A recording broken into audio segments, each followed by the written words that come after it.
Lecture du roman « J'ai besoin de ton amour » de Carlos Emaz. Partie 1. Chapitre 1. J'avais perdu conscience lors d'un accident. C'est comme si l'on avait fait un reset dans ma tête. J'étais devenu un handicapé de la vie en ce qui concerne l'amour.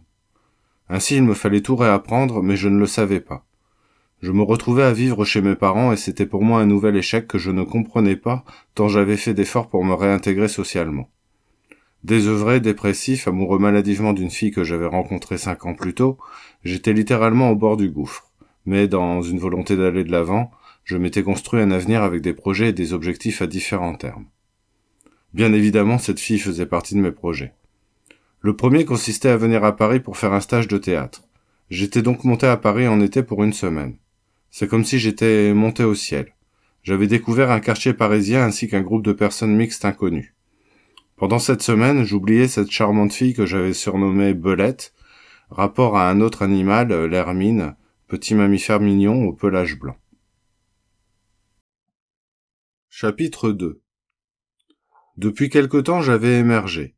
J'avais en particulier travaillé quelques mois en tant qu'intérimaire et j'avais planifié de suivre une formation en informatique sur Rouen. Remplissant certaines conditions, j'avais pu bénéficier du logement à titre gratuit. J'avais été hébergé dans un HLM au 11e étage en colocation avec 2 autres personnes. J'avais choisi d'être là pour mettre à jour mes compétences pour avoir ensuite des arguments face aux recruteurs. J'avais su avant que j'allais être hébergé en colocation, et c'est pour relever le défi que l'un de mes amis m'avait lancé, comme quoi j'étais incapable de vivre ainsi, que je m'étais décidé à suivre cette formation. Je me retrouvais donc à vivre en banlieue de Rouen, en colocation à 3, à suivre une formation de développeur informatique. À cette époque, je pensais encore à Aurélie, entre guillemets Belette, mais aussi à sa demi-sœur que je n'avais pourtant croisée qu'une seule fois dans ma vie, mais qui était si belle qu'elle m'avait littéralement ébloui lorsque je l'avais vue. Aurélie n'en était pas moins tout aussi éblouissante, seulement le côté blond de la chevelure éveillait en moi un intérêt supérieur. Je suivais donc ma formation, picolais pas mal parce que j'avais la possibilité de le faire et que j'en avais certainement le besoin aussi, sinon pourquoi l'aurais-je fait ? J'écrivais à ces filles des lettres d'amour qui devaient être les plus belles que je n'avais jamais écrites. Sûrement parce que dans mes souvenirs, Aurélie restait le plus beau coup de foudre qu'il ne m'avait été donné d'avoir. J'avais rencontré cette fille 5 ans plus tôt alors que j'étais parti avec 2 potes en chasse dans une fac où l'un de mes amis avait étudié. C'était une idée qu'ils avaient eue pour m'aider dans la détresse qui était mienne à cette époque. Quelques verres bu à la hâte sur le parking pour se mettre en condition, c'était le seul remède pour me redonner un soupçon de confiance en moi, et nous étions partis découvrir la fac. J'avais engagé la discussion avec une fille réservée à qui j'avais raconté n'importe quoi, une technique de drague. Puis 2 de ses amis étaient arrivés. L'une d'elles avait des cheveux rasta fort longs pour son âge, et le contraste de sa chevelure avec ses traits très fins la rendait magnifique. Son énergie et son caractère franc que je découvrais à ses premiers mots prononcés avaient fini de me faire tomber amoureux instantanément d'elle. Un elfe féminin. C'est vraiment la description la plus exacte de ce qu'elle était, et pour moi, c'était la première fois de ma vie que je rencontrais un elfe féminin. J'avais enfin retrouvé un peu de liberté et j'en profitais, tout en suivant consciencieusement ma formation. Et puis, comme je ne l'avais pas oublié et que je l'aimais encore, je pensais à elle et lui écrivais. Chapitre 3. 2002. J'étais alors dans ma dernière année d'école d'ingénieur et mes jours étaient globalement heureux. J'avais une petite amie, une jeune femme d'origine polonaise vraiment très jolie, dont j'étais fou amoureux. Malheureusement, nous n'arrivions pas à transformer les sentiments respectifs que nous nous portions en amour véritable. J'avais l'impression d'avoir tout vécu dans cette relation. La rencontre, la passion, les crises, et au final, le divorce. Enfin, elle m'avait largué. Je ne me voyais pas vivre sans elle. Enfin, l'évolution de mon existence tendrait à démontrer que je me trompais. Chapitre 4. J'ai toujours eu une idée fixe, celle que l'âme sœur existe. Cette idée m'avait été transmise par un ami d'enfance dont je me moquais bien à ce sujet avant que je ne devienne moi-même objet de moquerie pour cette même croyance. J'avais exaspéré quelques amis pour cette raison. Je parlais tout le temps de Céline. Céline était mon amour platonique de début d'adolescence. C'était elle qui avait éveillé en moi mes premiers sentiments. C'était elle la plus belle fille du lycée à mes yeux, et c'était encore à elle que je pensais bien des années plus tard quand j'avais le blues. Je pensais souvent à elle et j'avais envie de reprendre contact et de lui déclarer une nouvelle fois mon amour. Pour elle, je voulais en faire beaucoup.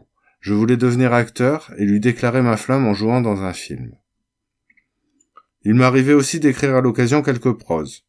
Mais pour elle, j'avais commencé à écrire un début de roman que j'avais intitulé « Combien de temps me reste-t-il à vivre sans toi ?» Une sorte d'essai romantique et métaphysique inspiré de lectures ésotériques. Chapitre 5. Je fumais une cigarette non loin de la sortie du théâtre. J'espérais avoir le courage de parler à mon idole. J'étais stressé. Déjà que j'étais venu seul au théâtre et qu'il m'avait été difficile de contrôler mes émotions quand celle que j'adorais avait joué avec son partenaire sur la scène. Ma solitude alors que j'étais sur le côté m'oppressait, alors j'avais téléphoné à ma mère. J'étais bien décidé à attendre la sortie des artistes. Je ne savais pas ce que j'avais l'intention de faire, exactement, mais je ne voulais pas partir. J'avais demandé à ma mère un conseil, une idée de ce que je pouvais bien faire, parce que j'étais tétanisé. Elle m'avait donné une idée. J'avais alors regardé vers la sortie du théâtre et je l'avais vue. J'avais écourté ma conversation. J'avais tenté de m'approcher dans la mesure où mes jambes acceptaient d'avancer. Finalement, je m'étais retrouvé seul à 3 mètres d'elle. Elle se laissait prendre en photo avec des jeunes admiratrices. Pour prendre confiance, j'avais engagé la conversation avec un couple qui la connaissait, cela m'avait redonné un soupçon de prestance. Enfin, je m'étais adressé à elle, je l'avais félicitée pour son jeu dans la pièce. Elle m'avait remercié. Je lui avais ensuite demandé si elle accepterait de faire une photo avec moi. Elle avait accepté et la femme avec laquelle j'avais discuté avait pris la photo et m'avait dit qu'elle était très contente d'avoir pris cette photo. À mon tour, j'avais remercié mon idole, puis m'étant dit que je n'arriverais pas à faire quoi que ce soit de plus, je m'étais éloigné très lentement. Mes jambes ne répondaient pas vraiment. Je n'en étais plus maître, un peu comme si une force divine essayait de me retenir de partir. Je m'étais ainsi juste retourné doucement, j'avais regardé le petit attroupement et une dernière fois celle que j'aimais. Et puis, je m'étais éloigné lentement. Un peu plus loin, au coin de la rue, je m'arrêtai. Je n'arrivais pas à penser correctement, submergé par l'émotion. À nouveau, j'essayais d'avancer pour repartir, mais mes yeux s'étaient attardés sur une publicité Bistupide. Alors j'avais rapidement retiré de l'argent au distributeur et j'avais décidé de tenter ma chance de pouvoir lui parler plus longtemps. Je m'imaginais qu'avec son partenaire de jeu et son producteur, qu'ils allaient prendre un verre au bar qui faisait l'angle de la rue. J'étais déçu, il n'était pas là. Je décidai d'attendre le temps de prendre un verre au bar. À un moment, j'avais tourné la tête vers la rue et je l'avais vue. Elle discutait avec une autre jeune femme. Le temps que je finisse mon verre, elle était sortie de mon champ de vision. Je quittai avec hâte le bar, et sorti dans la rue, je la vis entrer dans un autre bar. J'eus cette fois l'audace de lui demander de prendre un verre en sa compagnie, mais elle m'indiqua qu'elle était avec des amis. Je pris ainsi congé rapidement. Je l'avais voulu.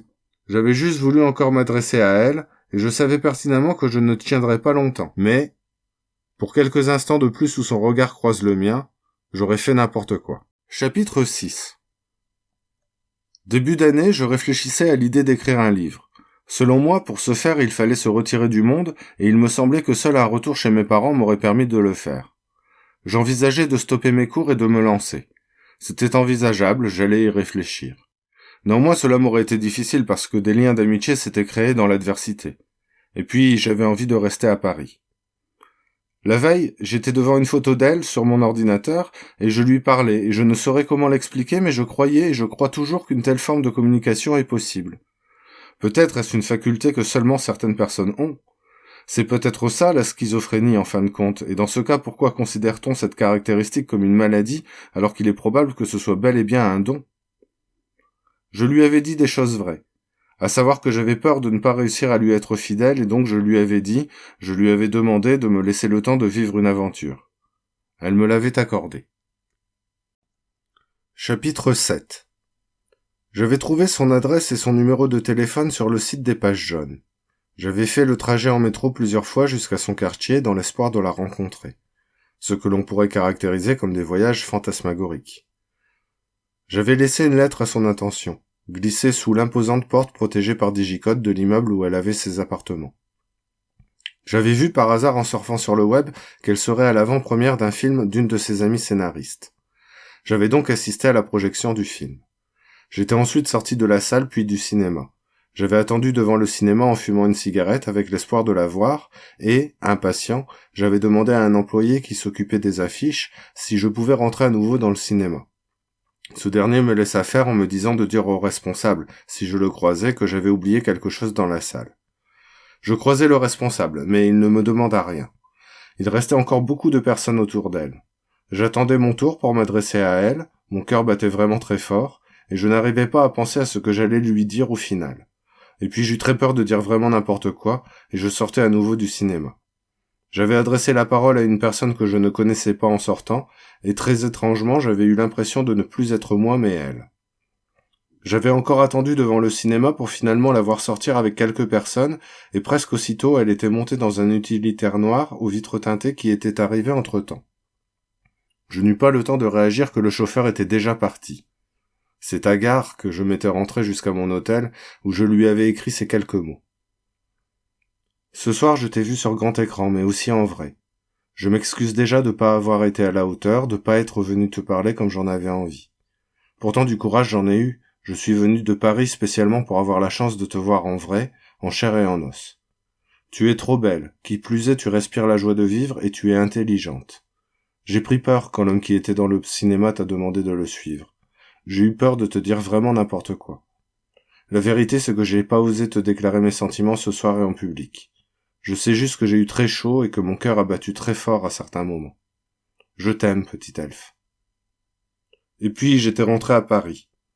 J'étais littéralement immergé dans une histoire d'amour que je ne pouvais pas réellement partager au risque d'être pris pour fou, voire dément. Le lendemain, je rentrais dans le Nord pour passer le week-end de Pâques avec mes parents. Chapitre 8. Pour des raisons financières, mais aussi parce que je décrochais, j'avais arrêté mes cours de théâtre. Les mois qui suivirent furent assez ennuyeux, ainsi, l'été suivant, j'acceptai de partir en vacances avec mes parents. Une semaine avec les parents, puis une semaine en solitaire. Chapitre 9. J'étais finalement de retour chez mes parents. J'avais vu sur le réseau social qu'elle serait à Lille quelques jours plus tard. J'avais l'intention de retourner voir son film, mais accompagné cette fois. Parce que j'espérais ainsi accompagner, avoir plus de courage. Je proposai à un ami et à une amie sur le réseau social, et c'est à 5 que nous avions assisté à la projection. Après la projection du film, un peu stressé, j'avais eu besoin de passer aux toilettes. Je l'avais alors croisée juste avant qu'elle ne rentre dans la salle et nous avions échangé un regard un bref instant. Je m'étais hâté pour revenir discrètement à ma place. Après qu'une personne lui ait posé une première question, je demandai le micro. Les secondes où l'intervenant du cinéma s'approchait de moi pour me le donner me parurent fort longues. Trop longues pour m'empêcher de stresser. J'eus du courage. J'avais timidement improvisé une annonce pour expliquer que j'allais lire un petit texte. Puis, j'avais lu mon texte, une sorte de déclaration. À la fin de la lecture, la salle entière m'avait applaudi chaleureusement. Elle m'avait dit ensuite que mon message l'avait touchée et avait accepté mon petit cadeau.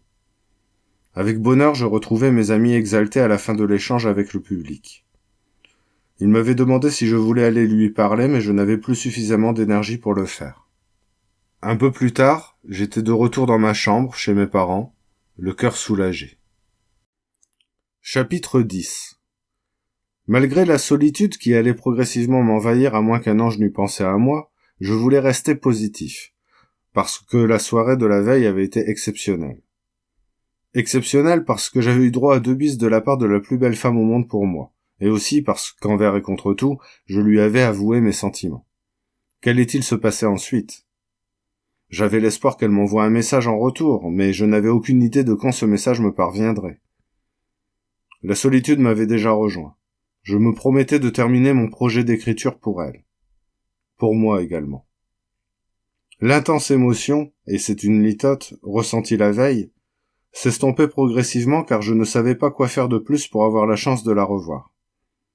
Positiver, travailler, croire en moi. Vaste programme. Me faire aider aussi, par la lecture d'autres auteurs et, par toute personne pouvant m'aider dans mon projet. Et je me disais, peut-être retrouver une jeune femme qui accepterait une relation à durée déterminée et avec laquelle je n'aurais que peu de secrets. Une seule personne, à ma connaissance, aurait pu accepter un tel deal, mais je n'étais pas sûr pour autant qu'elle l'eusse voulu. Je prévoyais donc de tenter de renouer le contact avec Aurélie. Chapitre 11. Début février, je n'avais toujours pas eu de réponse de la part d'Aurélie. Je lui avais envoyé un second message amical sur le réseau social pour l'inviter à voir une pièce de théâtre dans laquelle un ami à moi jouait, mais de même que mon premier message, il resta sans réponse. C'est seul que j'allais voir mon ami au théâtre un autre soir. Il ne me restait que le souvenir de cette déclaration d'amour originale et osée, ce pseudo-poème lu à une actrice en tournée d'avant-première, la salle qui m'avait applaudi. Bien sûr, j'avais un peu prévu les choses et le fait d'aller voir le film avec des amis proches ne m'avait pas autorisé à faire marche arrière. Je n'avais juste pas pensé à une chose, comment elle le prendrait, elle. Pour moi, c'était évident qu'elle soit ravie, et, dans mes rêves, j'imaginais, qu'à défaut de m'embrasser, qu'elle m'offre un peu de son temps autour d'un verre. Enfin là, j'étais au point mort. Je pensais repartir au printemps, m'isoler quelque part en Normandie ou en Bretagne au bord de la mer dans un appartement de vacances que j'aurais loué, pour écrire. D'ici là, je limiterai mes dépenses, je m'efforcerai de travailler et de remettre un peu d'ordre dans ma vie pour partir l'esprit tranquille. Chapitre 12. Déjà fin février. Il m'arrivait parfois de ne pas dormir et contemplant son magnifique visage, j'avais l'impression d'avoir un lien privilégié avec elle et je ne pouvais me l'expliquer autrement que comme étant une faculté de l'amour. J'étais moins sûr de moi aujourd'hui sur le fait qu'elle soit mon âme sœur, mais j'avais toujours cet espoir d'être un jour avec elle. Je n'étais pas sûr que mon rêve d'être avec elle à partager un verre dans son salon devienne un jour réalité, et parce que je n'en étais pas sûr, je me demandais si je devais me réveiller. Enfin, je ne dormais pas, c'était donc un rêve, une envie, un désir conscient. La vraie question à laquelle je n'avais pas la réponse était de savoir si ce rêve était partagé. Il y avait des signes de mon point de vue qui le laissaient à penser, mais dans l'instant je ne me sentais pas la force de me hisser jusqu'à elle. Puis je ressentais comme de la colère envers moi-même de manquer de courage, quand justement j'aurais dû redoubler d'efforts parce que si j'avais raison, j'étais en train de laisser la femme de ma vie m'attendre encore. Chapitre 13. J'allais à Paris pour voir Estelle. Je ne savais plus trop quels étaient mes sentiments à son égard. Elle n'avait pas essayé de me contacter. 1 an s'était écoulé depuis ma déclaration au cinéma. Je l'aimais moins parce que plusieurs de mes amis m'avaient découragé de garder trop d'espoir. Pour autant, j'avais l'impression que le reste de ma vie, sans elle, serait ennuyeux car dénué de sens. Je m'étais ainsi néanmoins résolu à aller la voir. Mais en réalité, je n'étais pas prêt pour la séduire. J'étais donc monté à Paris. J'avais assisté à la projection du film, mais ce jour-là, je n'avais pas eu le courage de demander le micro pour m'adresser à elle. À mon retour, je m'étais promis de ne pas boire pour travailler plus efficacement, mais j'avais quand même bu 2 verres. Et puis, j'étais fatigué de mon voyage. Je luttais pourtant sur mon ordinateur à essayer de lui écrire des mots doux. Mais je n'y arrivais pas. Alors, j'écoutais beaucoup de belles chansons et à nouveau je rêvais d'être seul avec elle, sans que personne ne le sache, avec pour seul emploi du temps que d'apprendre à nous connaître.